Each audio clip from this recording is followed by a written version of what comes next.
ओम शांति। ये प्यारे बाबा की चले हुए महावाक्यों के रिवाइज्ड कोर्स है।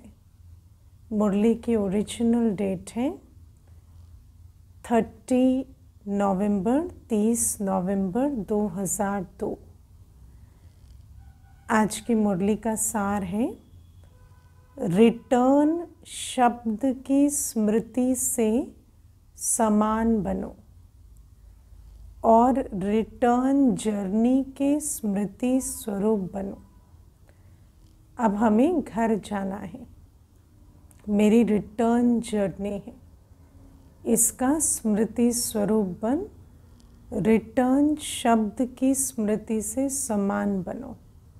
है ना, बाबा से हम इतनी पालना लेते हैं, तो पालना का रिटर्न क्या है? बाप दादा की आस पूरी करना कि हम बाप समान बने।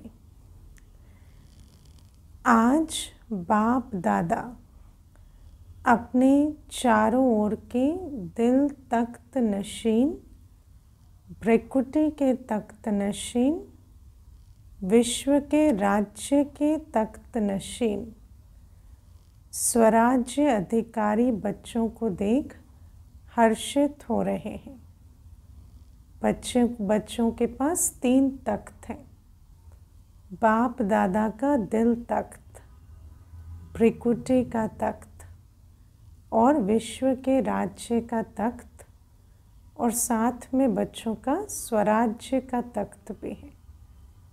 तो बाबा ऐसे बच्चों को देख हर्षित हो रहे हैं। परमात्मा दिल तख्त सारे कल्प में अब आप सिकी लधे लाडले बच्चों को ही प्राप्त होता है।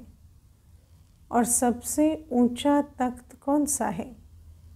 बाबा का दिल तख्त। और बाबा का दिल तख्त सारे कल्प में हम बच्चों को ही प्राप्त होता है, वो भी इसी समय।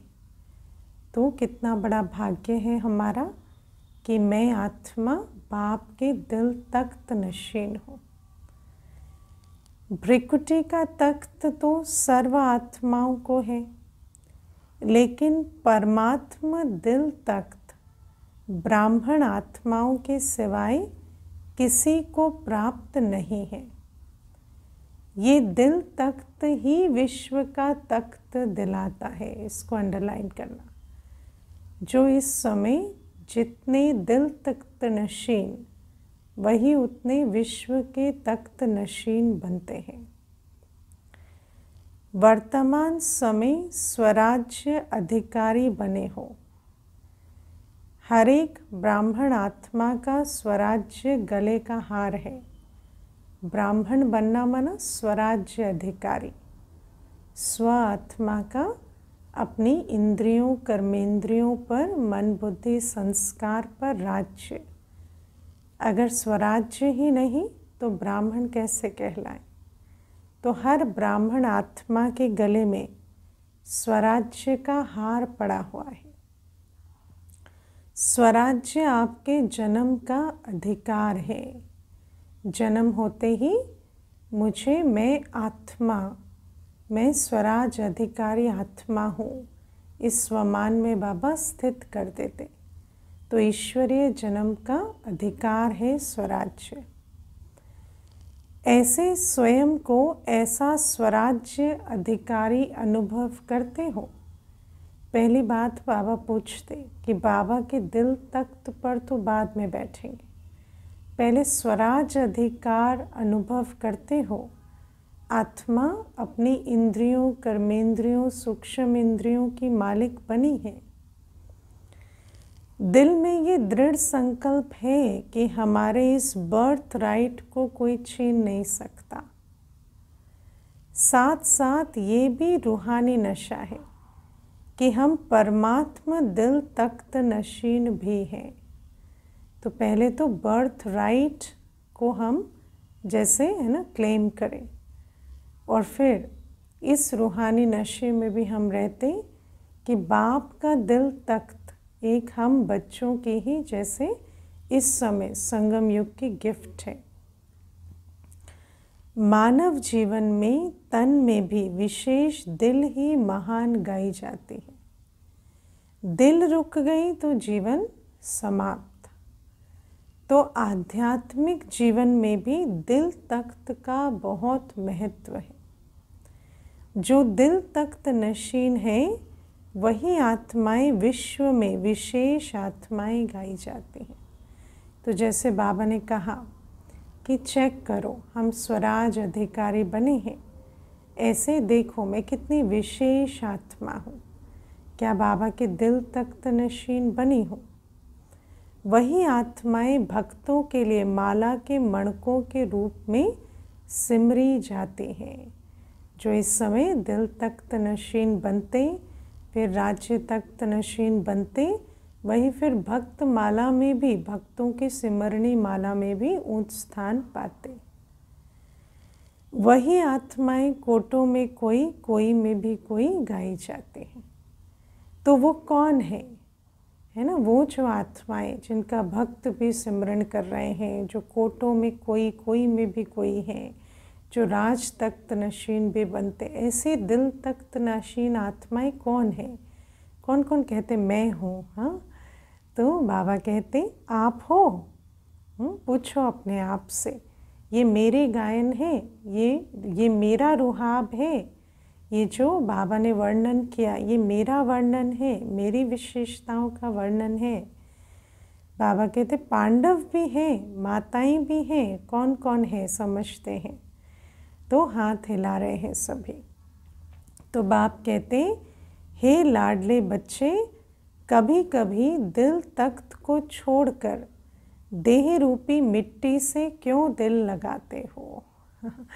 फिर बाबा बोलते हैं, बताते कि सब हाथ तो हिला रहे हैं कि अच्छा हम ही दिल तख्त नशीन है। अब जो दिल तख्त पर बैठा, इतने ऊंचे तख्त पर, उसे कभी मिट्टी की आकर्षण होगी? हाँ, मिट्टी में खेलने का मन होगा? तो बाबा कहते फिर कभी कभी देह भान की मिट्टी में क्यों खेलने लग जाते हो? देह मिट्टी है ना, तो लाडले बच्चे कभी मिट्टी में पाँव नहीं रखते। लाडले बच्चे तो हमेशा दिल पर समाये होते, दिल में बैठे होते, सदा तख्त पर, गोदी में या अतीन्द्रिय सुख के झूले में झूलते हैं। और ऐसे लाडले बच्चों को कभी भी मिट्टी की तरफ आकर्षण नहीं होनी चाहिए। आपके लिए बाप दादा ने भिन्न भिन्न झूले दिए हैं। कभी सुख के झूले में झूलो, कभी खुशी के झूले में झूलो, कभी आनंदमय झूले में झूलो, है ना? हर एक गुण, हर एक शक्ति के झूले में झूलो। तो बाबा कहते हैं उस झूले में आनंद नहीं आ रहा क्या, जो नीचे उतर आते हैं देह भान में? तो आज बाप दादा ऐसे श्रेष्ठ बच्चों को देख रहे थे कि कैसे नशे से झूलों में झूल रहे हैं, है ना? वो जो बच्चे जो दिल तख्त पर बैठ अतीन्द्रिय सुख के झूले में, कभी खुशी के झूले में, कभी आनंद के झूले में, कभी स्नेह के झूले में, ऐसे जो झूलों में झूल रहे हैं, बाबा उन बच्चों को देख रहे हैं। झूलते रहते हो? कौन कौन है? हाँ, झूलते हो, मिट्टी में तो नहीं जाते। कभी कभी दिल होती है क्या मिट्टी में पाँव रखने की?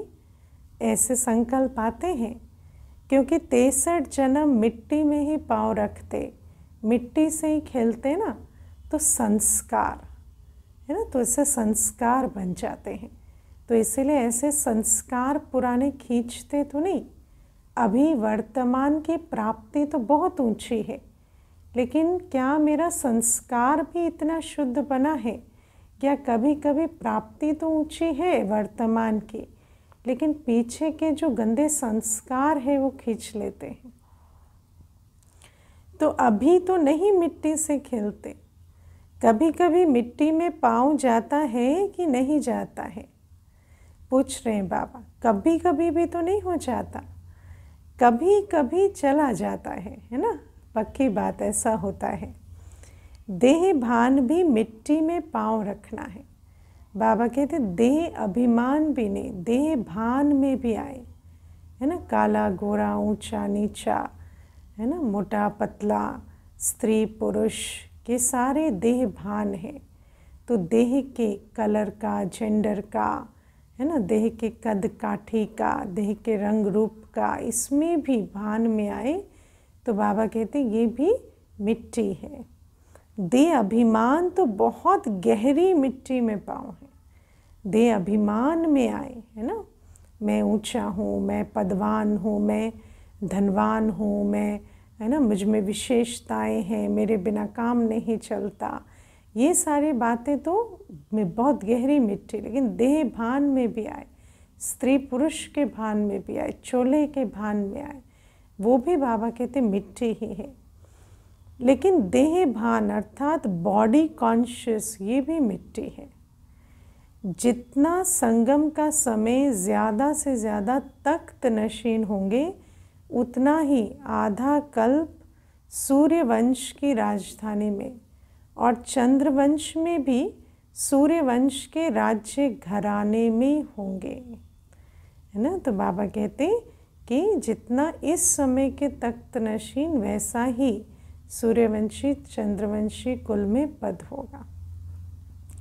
अगर अभी संगम पर कभी कभी तख्त नशीन होंगे तो सूर्यवंश के रॉयल फैमिली में इतना ही थोड़ा समय होंगे, है ना, साधारण प्रजा में आ जाएंगे। तख्त नशीन चाहे टर्न बाय टर्न होंगे, लेकिन रॉयल फैमिली, राज्य घराने की आत्माओं के सदा संबंध में होंगे, जो सदा इस समय तख्त नशीन रहते, बाबा के दिल तख्त नशीन। वो बच्चे भले ही, है ना, राजाई में कभी कभी टर्न बाय टर्न आए, हमेशा तो राजाई में नहीं, लेकिन राज घराने में, राज परिवार में हर जन्म में आएंगे, जो सदा तख्त नशीन रहते।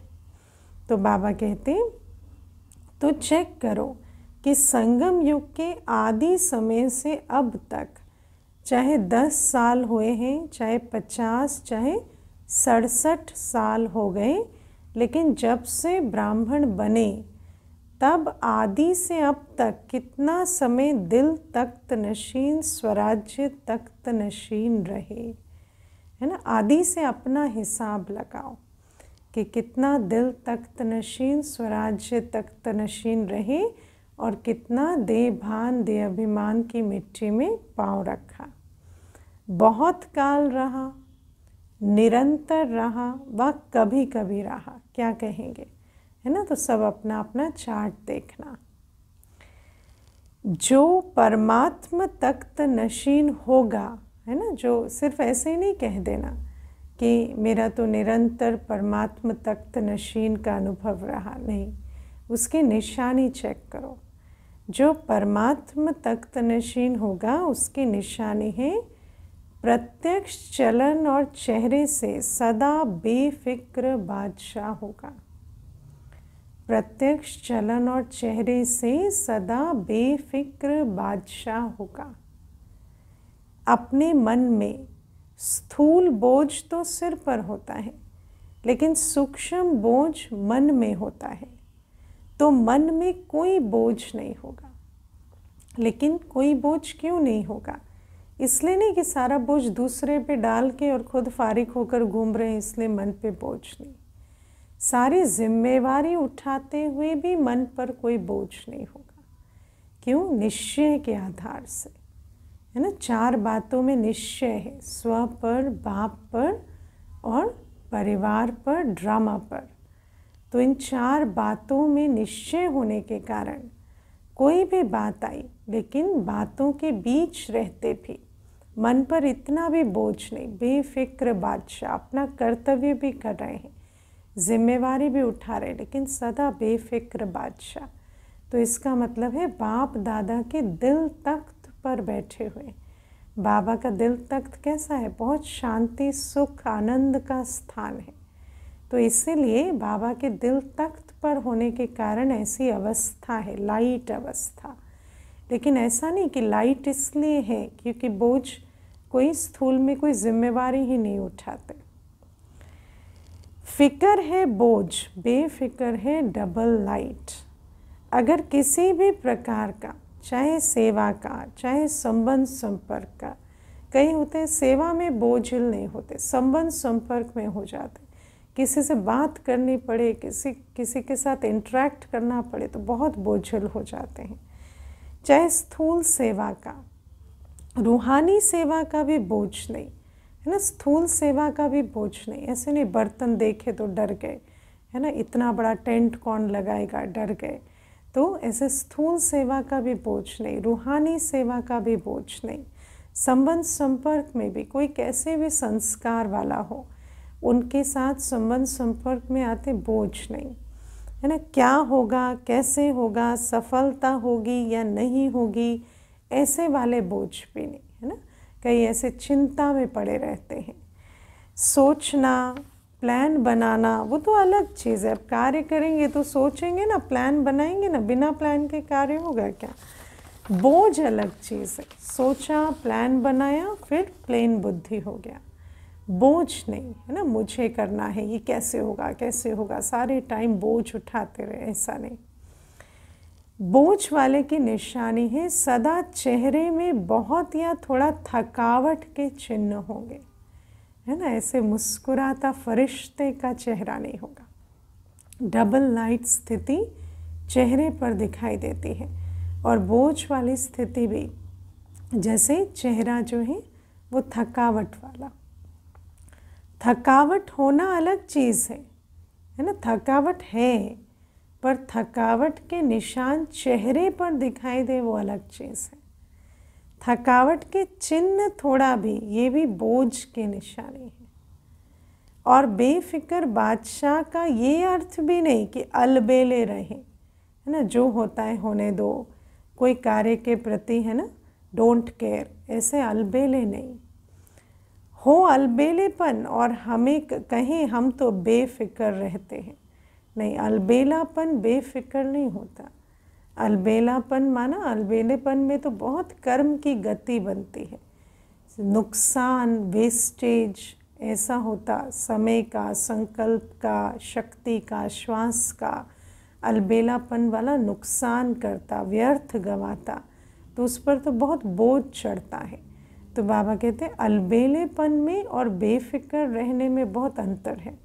केयर फ्री और केयरलेस में अंतर है ना। केयरलेस माना अलबेला, केयर फ्री माना बेफिक्र बादशाह।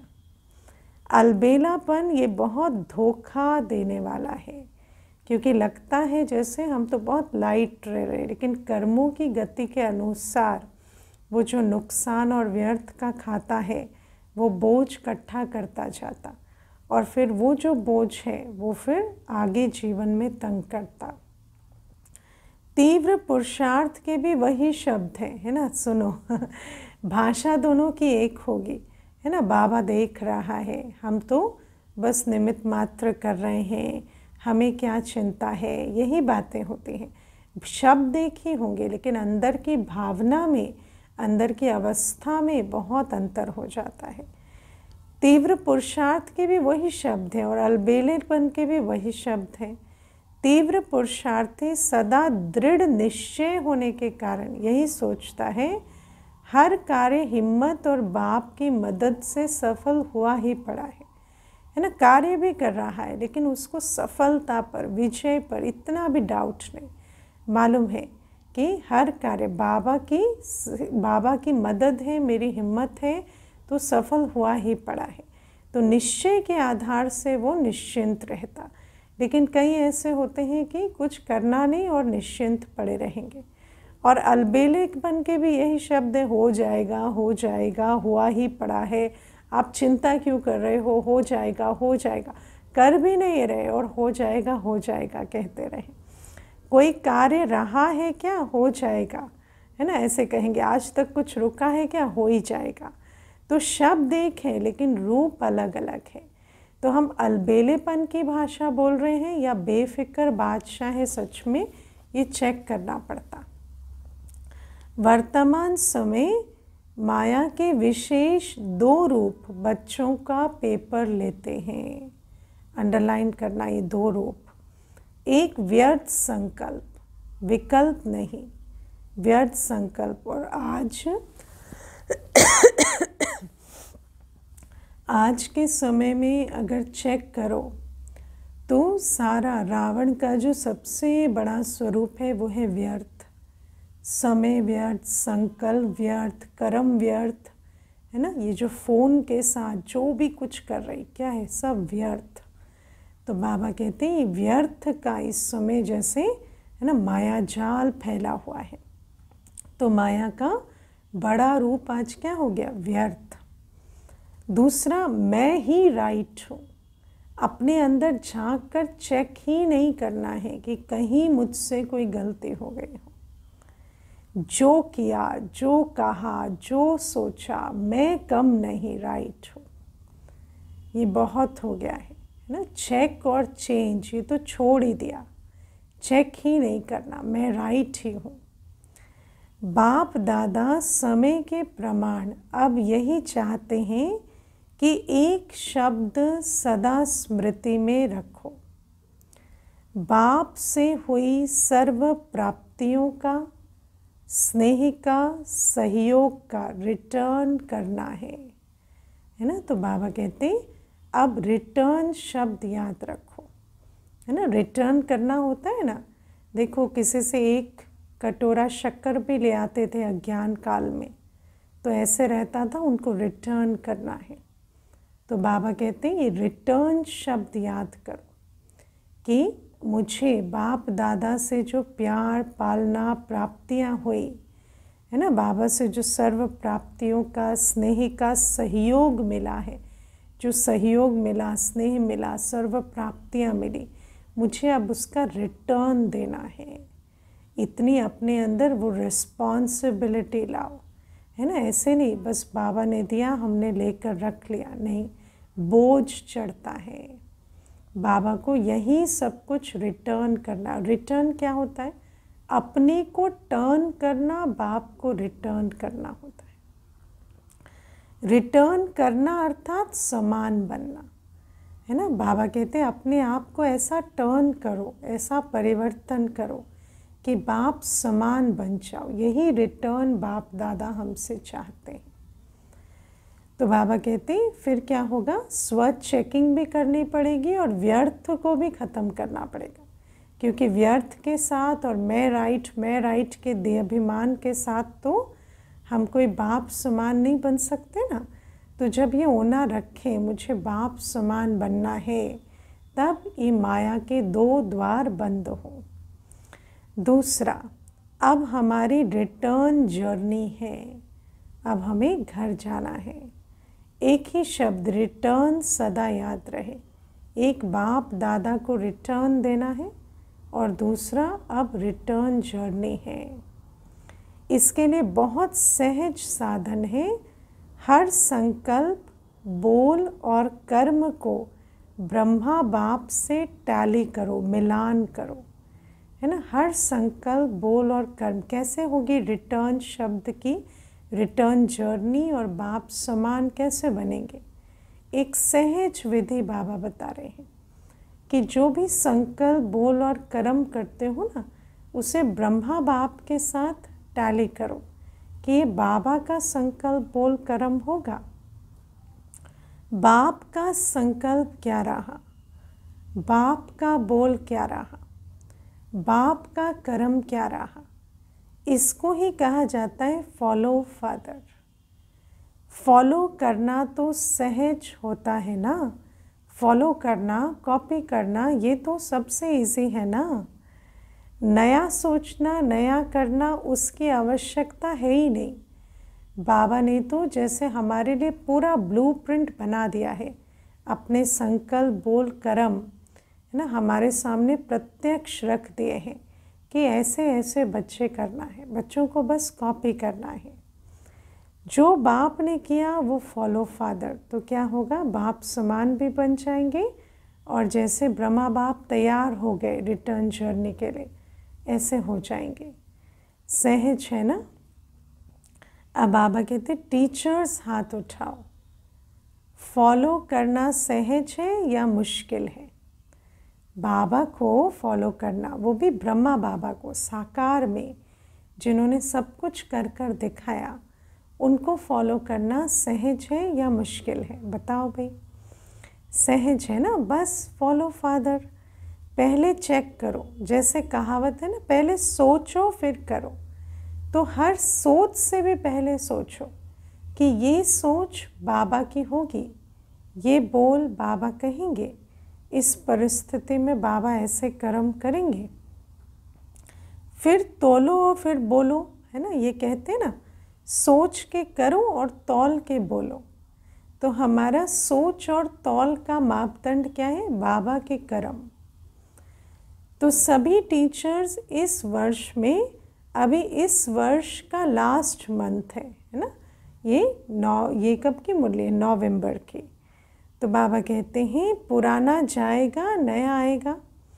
नए आने से पहले क्या करना है उसकी तैयारी कर लो। अभी देखो 1.5 मास बचा है ना, तो 1.5 मास में पुराना वर्ष जाने से पहले ये पुरानापन परिवर्तन कर लेना है। ये संकल्प करो कि सिवाय बाप के कदम पर कदम रखने के और कोई भी कदम नहीं उठाएंगे। बस फुट स्टेप, बाबा का कदम सो मेरा कदम। कदम पर कदम रखना तो इजी है ना। तो नए वर्ष के लिए अभी से संकल्प में प्लान बनाओ, है ना। नए वर्ष के लिए संकल्प में प्लान बनाओ कि नया वर्ष आते आते क्या स्थिति बना लेनी है। जैसे ब्रह्मा बाप सदा निमित्त और निर्माण रहे, ऐसे निमित्त भाव और निर्माण भाव, है ना। अब निमित्त भाव, सब कहते हैं मेरे अंदर निमित्त भाव है, लेकिन निमित्त भाव का प्रत्यक्ष प्रमाण क्या है? निर्माण भाव। अगर ह्यूमिलिटी नहीं है कर्मों में, संबंध संपर्क में, तो निर्माण भाव नहीं है, तो निमित्त भाव नहीं है। सूक्ष्म मैंपन है जो पहचान नहीं पा रहे हैं। सिर्फ निमित्त भाव नहीं, निमित्त भाव के साथ निर्माण भाव दोनों आवश्यक है ना। और निर्माण के भी 2 अर्थ होते हैं। एक निर्माण जो है सेवा की जिम्मेवारी उठाना, सत्युग के निर्माण में राइट हैंड बनना, और दूसरा है ह्यूमिलिटी के साथ बनना। तो जहाँ निमित्त भाव है वहाँ कर्तव्य की जिम्मेवारी भी उठाएंगे, और दूसरा मैंपन से मुक्त करन करावन हार की याद में करेंगे। तो बाबा कहते क्योंकि टीचर्स तो निमित्त है ना, तो संकल्प में भी, बोल में भी, और किसी के भी संबंध में, संपर्क में, कर्म में, हर बोल में निर्माण। जो निर्माण है वही निमित्त भाव में है ना। जो निर्माण है वही निमित्त भाव में है।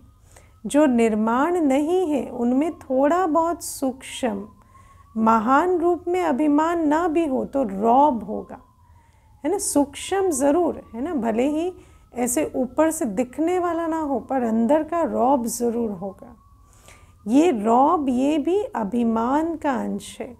और बोल में सदा निर्मल भाषी, मधुर भाषी। बोल में भी अगर निर्मलता, मधुरता नहीं, तो ज़रूर है कि निमित्त भाव, निर्माण भाव की कमी है।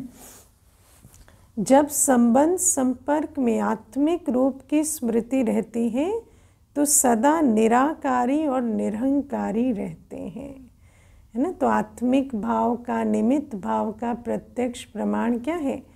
निर्माण और निराकारी निरहंकारी अवस्था। ब्रह्मा बाप के लास्ट के 3 शब्द याद रहे ना, निराकारी, निरहंकारी और निर्विकारी। निराकारी स्थिति में, निरंकारी वाणी में, और निर्विकारी कर्मों में। अच्छा, फॉलो फादर पक्का रहा ना। तो बाबा कहते हैं ऐसे फॉलो फादर करेंगे तो रिटर्न जर्नी भी हो जाएगी, बाप समान भी बन जाएंगे।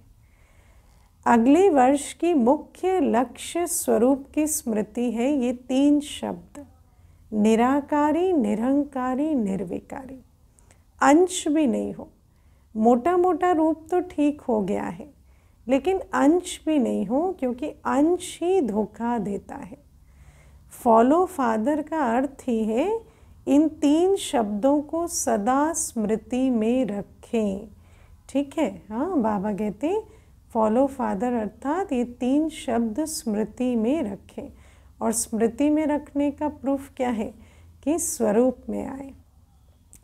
अब बाबा कहते हैं डबल फॉरेनर्स उठो, अच्छा ग्रुप आया है। बाप दादा को डबल फॉरेनर्स की एक बात पर खुशी है। जानते हो कौन सी बात? देखो कितना दूर देश से आते हो, डायरेक्शन मिला कि इस टर्न में भी आना है तो पहुंच गए ना, तो आज्ञाकारी है। कैसे भी पुरुषार्थ कर बड़ा ही ग्रुप पहुंच गया है। दादी का डायरेक्शन ठीक माना है ना, इसकी मुबारक हो, है ना। दादी ने डायरेक्शन दिया तो पहुंच गए। बाप दादा एक एक को देख रहा है। कोई ये ना समझे हम तो बहुतों में बैठे हैं, हमें कौन देख रहा है। दृष्टि दे रहा है ना। बाबा के सामने जब बैठते हैं तो इस स्मृति से बैठना होता है, बाबा मुझे देख रहा है, दृष्टि दे रहा है। ऐसे नहीं कि स्टेज पर ही दृष्टि मिलती है, दूर से और ही अच्छा दिखाई दे रहा है ना। बाबा कहते स्टेज पर जो मिलने जाते बस उन्हीं को दृष्टि नहीं मिलती, बाबा तो एक एक बच्चे को दृष्टि देते। दूर दूर तक बाबा की दृष्टि क्लियर जाती है। डबल फॉरेनर्स हांजी का पाठ अच्छा पढ़े हुए हैं, है ना। तो बाबा आज हांजी का पाठ भी पक्का करा रहे हैं, क्योंकि हांजी कहना माना विश्व के राजा ही लेना। बाप दादा को डबल फॉरेनर्स के ऊपर प्यार तो है ही, लेकिन नाज भी है, क्योंकि विश्व के कोने कोने में संदेश पहुंचाने के लिए डबल फॉरेनर्स ही निमित्त बने हैं। विदेश में अभी कोई विशेष स्थान रहा है? बाबा पूछ रहे हैं, कोई ऐसा विशेष स्थान जो रहा हुआ हो? गांव गांव रहे हैं या विशेष स्थान रह गया है? गांव गांव कोने कोने के छोटे स्थान रह गए हैं या कोई विशेष स्थान रह गया है? कौन सा स्थान रहा है पूछ रहे हैं बाबा, है ना। बच्चों ने कहा हाँ रहा है, तो बाबा पूछते कौन सा स्थान? तो मिडिल ईस्ट के कुछ देश रहे हुए हैं। फिर भी देखो ये भी ग्रुप जो आया है, कितने देशों का ग्रुप है बाबा पूछ रहे। फिर भी बाप दादा जानते हैं कि विश्व के अनेक भिन्न भिन्न देशों में आप आत्माएं निमित्त बने हो। और अब तो मिडिल ईस्ट के देशों में भी, है ना, हर देश में जैसे बाबा के स्थान बन गए। बाप दादा हमेशा कहते हैं कि विश्व कल्याणकारी का टाइटल बाप का डबल विदेशियों ने ही प्रत्यक्ष किया है। अच्छा है, हर एक अपने अपने स्थान पर खुद अपने पुरुषार्थ में और सेवा में आगे बढ़ रहे हैं और सदा आगे बढ़ते रहेंगे। सफलता के सितारे हैं ही। बाबा कहते हैं सफलता तो है ही जन्म सिद्ध अधिकार। बहुत अच्छा। अब कुमारों से बाप दादा की मुलाकात। मधुबन के कुमार भी हैं। देखो कुमारों की संख्या देखो कितनी है, बहुत कुमार बैठे हैं। आधा क्लास तो कुमारों का है। कुमार अभी साधारण कुमार नहीं है। कौन से कुमार हो? ब्रह्मा कुमार तो हो ही, लेकिन ब्रह्मा कुमारों की विशेषता क्या है? कुमारों की विशेषता है कि सदा जहाँ भी अशांति होगी उसमें शांति फैलाने वाले शांति दूत हैं। दुनिया के जो यूथ होते हैं वो किस लिए प्रसिद्ध होते हैं? कि अशांति फैला देते हैं। लेकिन बाबा के कुमारों की विशेषता क्या है?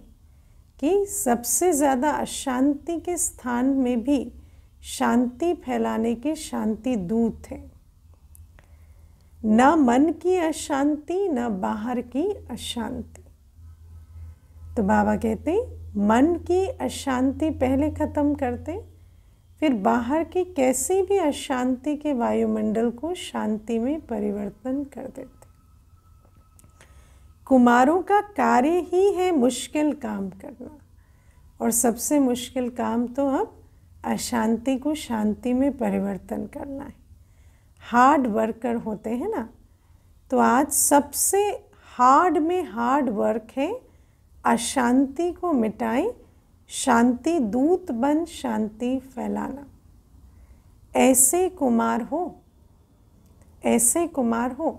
दुनिया में यूथ तो बहुत है, लेकिन बाबा के कुमार ये विशेषता वाले हो। अशांति का नाम निशान नहीं रहे, ना विश्व में ना आपके संबंध संपर्क में। ऐसे शांति दूत हो। जैसे आग बुझाने वाले, कहाँ भी आग होगी तो आग बुझाएंगे ना, तो शांति दूत का कार्य ही है अशांति को शांति में बदलना। तो शांति दूत हो ना, बाबा पूछ रहे, पक्का पक्का पक्का? 3 बार पक्का करा रहे बाबा। बहुत अच्छा लग रहा है। इतने शांति दूतों को देख बाबा खुश है। बाप दादा इतने कुमारों को देख खुश होते हैं, है ना। यथार्थ कुमार, ब्रह्मा कुमार।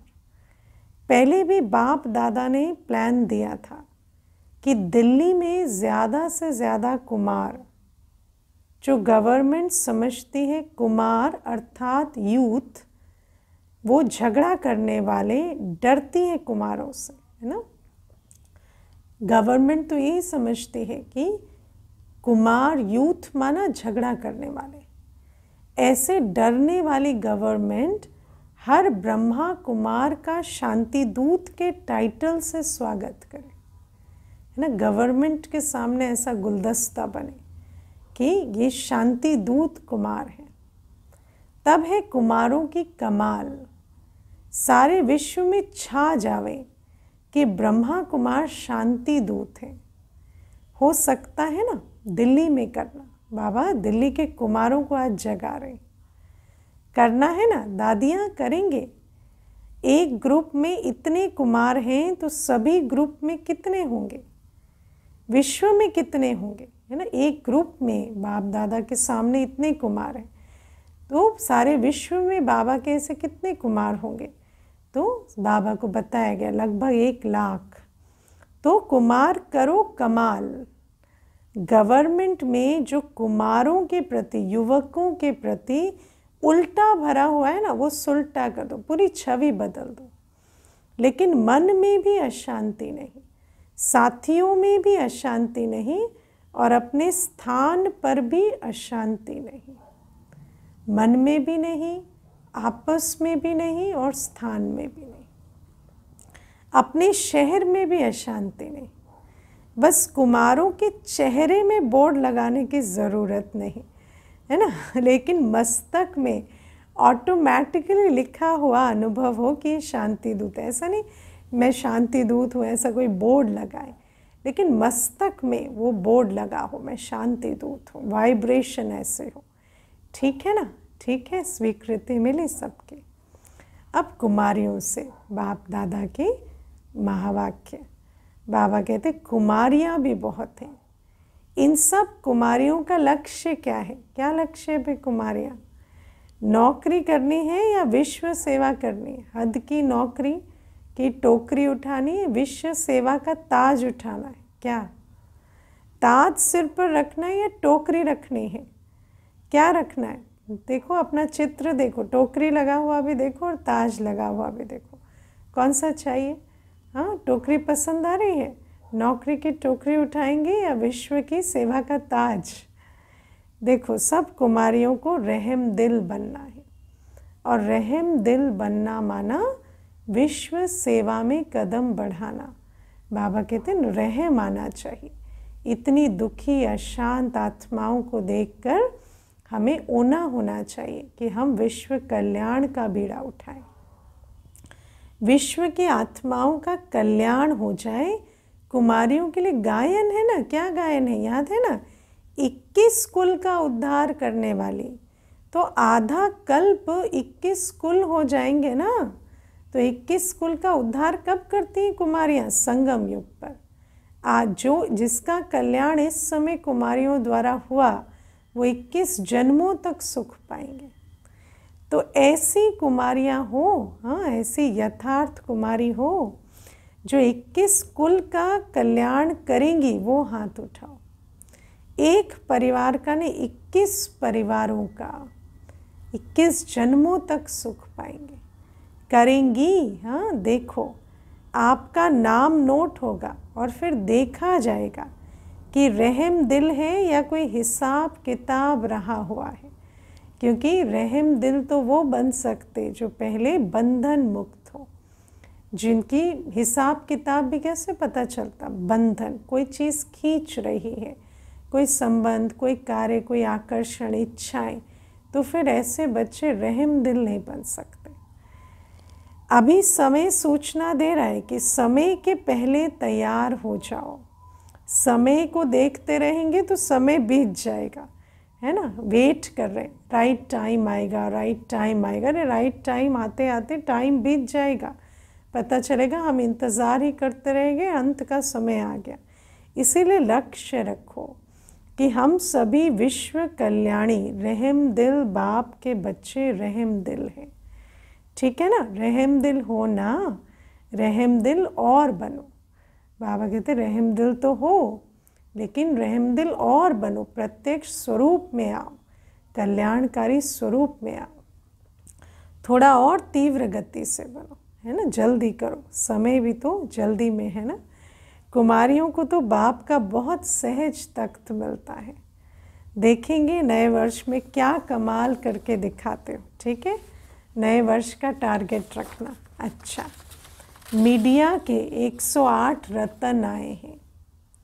अच्छा है, मीडिया वाले कमाल करके दिखावे, जो सबके बुद्धि में आवे कि बाप से वर्षा लेना ही है ना। मीडिया वाले तो घर घर तक संदेश पहुंचा सकते हैं और हर एक को ये जागृति आ जाए कि मुझे बाप से वर्षा लेना है, मेरा बाबा आ गया, कोई वंचित नहीं रह जाए। मीडिया का काम ही है आवाज़ फैलाना।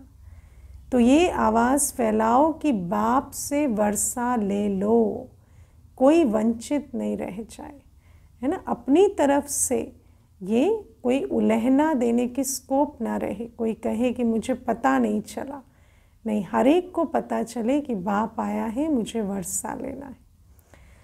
अभी विदेश में भी मीडिया का प्रोग्राम चलता रहता है ना। अच्छा है, भिन्न भिन्न रूप से जो प्रोग्राम रखते हैं तो अच्छे इंटरेस्टेड होते हैं, है ना। विभिन्न भिन्न रूप से अलग अलग विंग्स में अलग अलग टॉपिक्स पर तो सबको रुचि भी आती है। अच्छा कर रहे हैं और करते रहेंगे और सफलता तो है ही। सभी वर्ग वाले जो भी सेवा कर रहे हैं, बाप दादा के पास समाचार आता रहता है। हर वर्ग की अपनी अपनी सेवा के साधन और सेवा की रूपरेखा है, लेकिन ये देखा कि वर्ग अलग अलग होने से हर वर्ग एक दो से रेस भी करते हैं, है ना, कि हमारी सेवा आपसे अच्छी हो। अच्छा, रीस नहीं करना, रेस भले करो। रेस बाबा कहते करो, इससे क्या होता, दोनों आगे बढ़ते हैं। हर वर्ग की रिजल्ट वर्ग की सेवा के बाद आईपी और वीआईपी संपर्क में काफ़ी आए हैं। अभी माइक नहीं लाए हैं, जो बाबा का संदेश देने के निमित्त बने, ऐसे माइक नहीं बने हैं, लेकिन संबंध संपर्क में आए हैं। अच्छा, अब बाप दादा वाली एक्सरसाइज याद है ना। अभी अभी निराकारी, अभी अभी फरिश्ता, अभी अभी निराकारी, अभी अभी फरिश्ता। ये है चलते फिरते बाप और दादा के प्यार का रिटर्न, है ना, बाप समान स्थिति धारण करना। तो अभी अभी ये रूहानी एक्सरसाइज करो। सेकंड में निराकारी, सेकंड में फरिश्ता, बाप दादा ने ड्रिल कराई। अच्छा, चलते फिरते सारे दिन में ये एक्सरसाइज बाप की सहज याद दिलाएगी। चारों ओर के बच्चों की याद सभी तरफ से बाप दादा को पहुंची है। हर एक बच्चा समझता है हमारी याद देना, हमारी याद देना। कोई पत्र द्वारा भेजते हैं, कोई कार्डों द्वारा, कोई मुख द्वारा, लेकिन बाप दादा चारों ओर के बच्चों को एक एक को नैनों में समाते हुए याद का रिस्पॉन्ड पदम गुणा याद प्यार दे रहे हैं। एक एक को बाबा नैनों में समाते हुए रिस्पॉन्ड दे रहे हैं। बाप दादा देख रहे हैं कि इस समय कितना भी बचा है ना, क्योंकि बाबा से मिलन मनाते थोड़ा समय हो जाता, लेकिन मेच्योरिटी सबके मन में मधुबन, और मधुबन का बाप दादा है। अच्छा, चारों ओर के तीनों तख्त नशीन स्वराज्य अधिकारी बच्चों को सदा बाप दादा को रिटर्न बाप समान बनने वाले बच्चों को, सदा रिटर्न जर्नी के स्मृति स्वरूप बच्चों को, सदा संकल्प वाणी और कर्म में फॉलो फादर करने वाले हर एक बच्चे को बाप दादा का बहुत बहुत बहुत याद प्यार और नमस्ते। ऐसा बनाने वाले मीठे बाबा को भी हम बच्चों का याद प्यार, गुड मॉर्निंग और नमस्ते। ओम शांति। वरदान है आज का, सर्व आत्माओं में अपनी शुभ भावना का बीज डालने वाले मास्टर दाता भव। बीज का एक नियम है, कोई बीज एकदम फल दे देता, कोई कुछ समय के बाद देता, कोई और कुछ समय के बाद देता, लेकिन बीज डाला है तो फल ज़रूर निकलेगा, ये निश्चय होना चाहिए। तो कोई भी आत्मा को देखते, कैसे भी संस्कार वाली हो, आप अपना शुभ भावना शुभ कामना का बीज बोने से पीछे नहीं हटो। बाबा कहते फल का इंतज़ार ना कर, आप अपनी शुभ भावना का बीज हर आत्मा में डालते जाओ। समय पर सर्व आत्माओं को जागना ही है। समय सबका अलग अलग हो सकता है, पर आप बीज बो दो शुभ भावना शुभ कामना का और वो जागेंगे ही। कोई ऑपोजिशन भी करता है तो भी आपको रहम की भावना नहीं छोड़नी है। ये ऑपोजिशन, इंसल्ट, गालियाँ खाद का काम करेंगे और अच्छा फल निकलेगा, है ना। बहुत अच्छा वो शुभ भावना शुभ कामना का जो बीज आप बोएंगे ना, उसका फल बहुत अच्छा निकलेगा। ये खाद की तरह काम करेंगे। जितना गाली देते ना उतना ही गुण गाएंगे। इसलिए हर आत्मा को अपनी वृत्ति द्वारा, वाइब्रेशन द्वारा, वाणी द्वारा मास्टर दाता बन देते चलो। स्लोगन है, सदा प्रेम सुख शांति और आनंद के सागर में समाये हुए बच्चे ही सच्चे तपस्वी हैं। सिर्फ डुबकी लगाकर निकल नहीं आना, है ना। सच्चे तपस्वी माना बाप सागर है ना, बाप शांति का, प्रेम का, सुख का, आनंद का सागर है। सागर में सदा समाये रहें। जब सागर के अंदर समाये रहते ना तो उनकी दुनिया ही बदल जाती। स्थूल सागर में जो समाये रहते उनको क्या नज़र आते, है ना, रतन मोती ये वो, नीचे की सारी अलग दुनिया, ऊपर की दुनिया से जैसे बिल्कुल कट ऑफ हो जाते। ऐसे बाबा सागर में समाये हुए बच्चे सदा ज्ञान रत्नों, अनुभवों के रत्नों का आनंद लेते और उसी को कहते सच्चे तपस्वी। अच्छा, आज की सूचना है, आज मास का तीसरा रविवार अंतर्राष्ट्रीय योग दिवस है। सभी ब्रह्मावत्स संगठित रूप में संध्या 6:30 से 7:30 बजे तक विशेष वरदाता भाग्य विधाता बाप दादा के साथ कंबाइंड स्वरूप में स्थित हो अव्यक्त वतन से सर्व आत्माओं को सुख शांति का वरदान देने की सेवा करें। अच्छा, ओम शांति।